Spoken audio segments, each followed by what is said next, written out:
শীতের সকাল, চারপাশে এক অদ্ভুত নীরবতা। নিস্তব্ধ গ্রাম যেন ঘুমিয়ে আছে কুয়াশার নরম চাদরের নিচে। দূরে কোথাও শোনা যায় মুরুগের ডাক, মাঝে মাঝে ভেসে আসে ধোঁয়ার গন্ধ।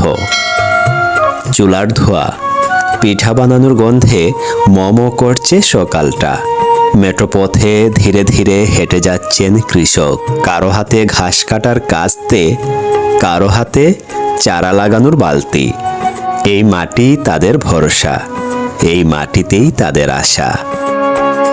ওদিকে ছোট্ট সোনারা মক্তব থেকে ফিরছে ঘরে, মুখে মিষ্টি হাসি। তাদের হাসির শব্দ যেন ছড়িয়ে পড়ছে কুয়াশার ভেতর দিয়ে এক টুকরো রোদ্দুরের মতো। বাড়ির উঠোনে মুরুগের পাল খেলা করছে, কখনো একে অন্যকে তাড়া করছে, আবার শান্তভাবে খাবার খুঁজছে মাটিতে।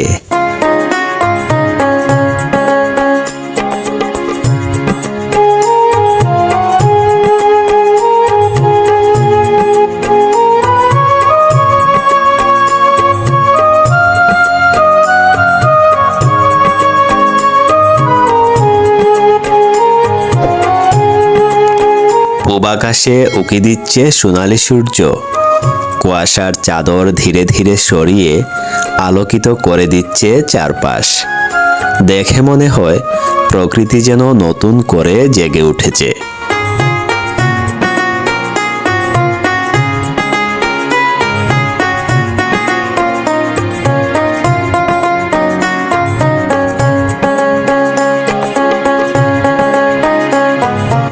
গ্রামের জীবন মানে সবুজ শ্যামল মাঠ, খালের পানি, পাখির ডাক আর মানুষের সহজ হাসি।